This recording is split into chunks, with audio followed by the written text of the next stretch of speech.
We're so happy to be here 2 sunny days in a row, and we have not wasted a second in addressing what this epic winter has brought to us.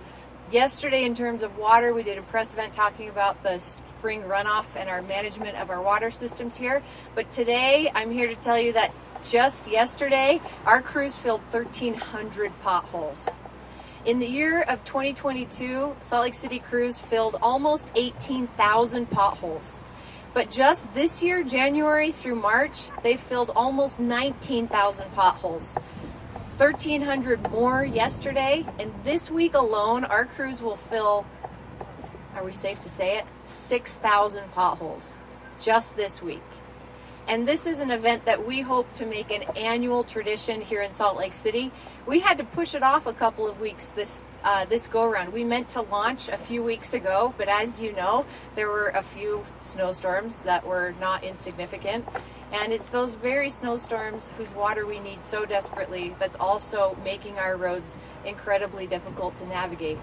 With this freeze-thaw cycle that pops those potholes out, we're seeing an incredible amount of potholes. Last fall, we did a press conference with you where we talked about our approach to improving our streets, which has been a multi-year effort. With the sales tax increase back in 2018, we went on to fund a doubling of our streets crews, and we did an $87 million bond that year to repair the worst streets in our system. Overall, we've seen about a 20% increase in improvement in terms of the quality of our streets because of this multi-year effort. Now, winters like this set us back a little ways, but that's why we've redeployed our crews, some of whom would have been plowing snow today if we would have had another snow event. But many of our public service employees, about 70 of them, more than 70 of them, are focusing this week entirely on filling potholes. So we received those requests all across the city, but as we've seen recently in some reporting, that is not necessarily an equitable reporting, meaning not every neighborhood has the time or the digital capacity to tag a pothole for us and let us know. That doesn't mean that potholes aren't happening equally across the city. So our crews are out there. Yes, they're responding to ones that you might report through the SLC mobile app, but their directive is to get out there and fill every pothole that they see, whether or not it's been reported. I'm here today with Julie Crookston. She's the Deputy Director of Operations for our Public Services team, and it's these public service employees who are repairing our streets, plowing our streets, and filling our potholes today. We're going to hear from Julie next, then we're happy to take any questions, and then I think we're going to walk over there and watch our crews fill some of these big potholes. Julie? Thank you, Mayor, and good afternoon, everyone. As mentioned, I'm Julie Crookston, the Deputy Director of Public Services, which houses the Streets Division, and we're responsible for maintaining the city's existing roadways. And one of the ways this is done is through potholes, which is why we're all here today. So during the winter months, our roads are freezing, and while still... Thank you. Okay. So our roads in the winter are freezing, they're thawing, they're still enduring a load stress, which means, cars are still driving on them. And these conditions allow potholes to form, existing ones to expand. So this record-breaking winter has obviously caused this to be more severe. So if you've seen more potholes than normal, you're not crazy. We're very excited to work alongside Mayor Mendenhall in the Mayor's office this week to repair as many potholes as possible with an all-hands-on-deck approach. This is a great way to bring awareness to the critical work our streets employees complete on a daily basis, as well as the different ways to report potholes to the city. While filling potholes is not a full road repair and does not replace the other more robust maintenance work our crews perform, it goes a long way in increasing the safety of our roads for any type of user. I want to reassure residents and visitors that our efforts to fill potholes proactively and respond to reports does not end with Pothole Palooza. It has always been and will continue to be a year-round priority for our team. We always strive to do better, and we're asking for your help in reporting potholes so that we can continue to do our jobs as efficiently and thoroughly as possible. On behalf of the Public Services team, I want to express my appreciation to Mayor Mendenhall and her administration for their continued support to our department and our efforts to maintain our city's vital infrastructure. I'd also like to express gratitude for the streets employees, some of who are here today. They have worked thousands of hours to keep our roads safe this winter and are maintaining that same level of dedication as they fill potholes this week and perform other vital maintenance projects as the weather continues to warm up, we hope. Like the mayor said, potholes can be reported through the SLC mobile app, and for the most updated information on Pothole Palooza this week, please visit slc.gov/mystreet. This page has an interactive map where you can view the potholes that we're repairing this week. You can report potholes. You can also report potholes that are on state-owned roads as well. And it's also a good place to get updates on year-round roadway maintenance and construction projects. So again, that's slc.gov/mystreet. Thank you all for your time. Any questions? Yeah, how many potholes are we talking about, like right now, and how does that differ from previous winters? So the question was how many potholes we're talking about right now and how does that differ from previous winters. As the mayor said, last year we filled a total of almost 18,000 potholes. And so far in just the last few months of this year, we filled the same amount. So obviously there's an order of magnitude more potholes this year because of the weather. We don't know currently exactly how many potholes are existing, which is why Pothole Palooza is happening, so that we can find them all and repair as many as possible, or all of them. You mentioned the GIS map. Yes, so the GIS map, as we're repairing them, we're marking where we're repairing them, and so that map is on the My Streets page on slc.gov, so you can use that to see where they're going to be, and then any reports will also show up on that map as well. Has the winter budget been in the spring budget at all with having the roads supported? So we have separate budgets for potholes and for like our salt or our plows. So they're separate in nature is the best answer I could give, I think.